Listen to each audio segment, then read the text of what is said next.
All right, Bungie, give me the TWaB.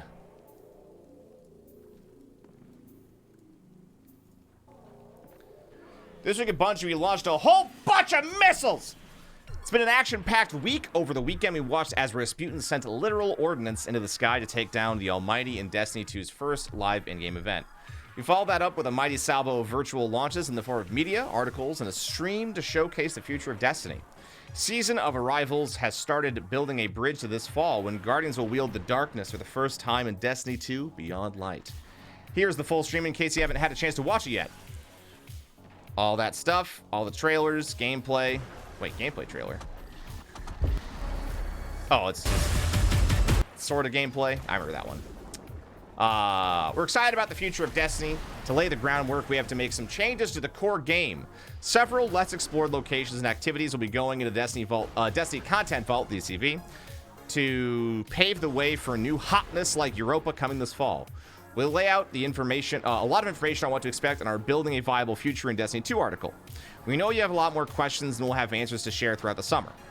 Since Season of Arrivals acts as a prelude to Beyond Light, we have held our plans for the season close to our chest until the reveal this week. The Pyramid ships have begun to arrive on Io, and Eris is hard at work trying to decipher their intentions, and she needs your help. Oh, we mentioned there's a brand new dungeon. Yeah, I already beat it. I already beat it twice. Ding dongs. Get good. Please make a harder piece of content for me. Thanks. Match Made in Heaven. By the time this TWaB is published, a few changes to Crucible matchmaking will be live. Matchmaking based on player skill has been removed from all playlists except Elimination, Survival, and Survival Freelance. Trials of Osiris will continue to be matched based on the number of wins on your passage. We're doing this to respond to community feedback, shorten queue times for players, improve connection quality of matches, provide more places where the outcome of the match isn't as important as enjoying the experience, and play into the strengths of Crucible being a bombastic, frenetic action game. The pursuit of glory points in survival and attempting to go flawless in Trials of Osiris will allow these playlists to reinforce the outcome of matches in will allow those playlists to reinforce the outcome of matches are important and keep the stakes high. I feel like that was worded in a way that made it hard to read for my brain. We want the rest of the Crucible to be less of a high-stakes environment where the players can have a more relaxed experience and just enjoy the Destiny multiplayer sandbox. We will continue to monitor feedback and game data around these changes. If we decide to make any further adjustments, we'll let you know. The Destiny dev team has a quick update on a change we are making to the Dredgen title. Oh, God.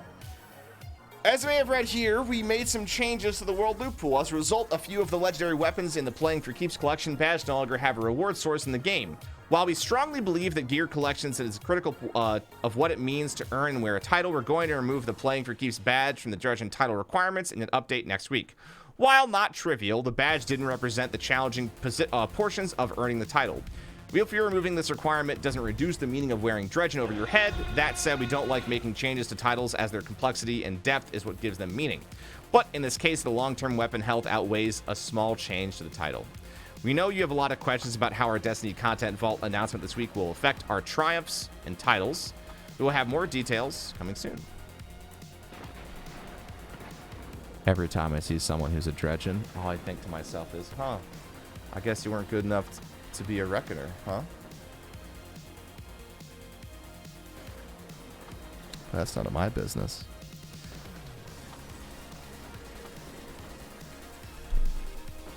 We have a new item for Bungie Rewards available to anyone brave enough to defeat the new dungeon before the end of the season. Players who complete Prophecy will unlock an Emissary of the Nine hoodie that can be purchased from the Bungie store. we will be adding more Bungie. Who wrote this? Cosmo?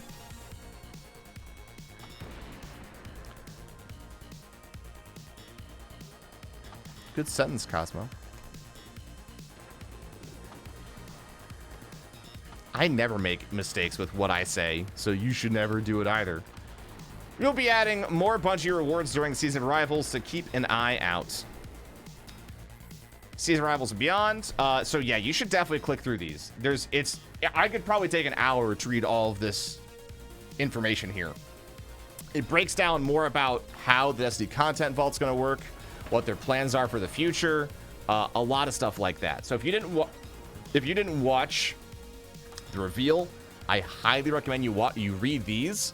Any of you did, there's still some good information in there about like how they're planning on removing things and what they're doing about, you know, replacing them in general too.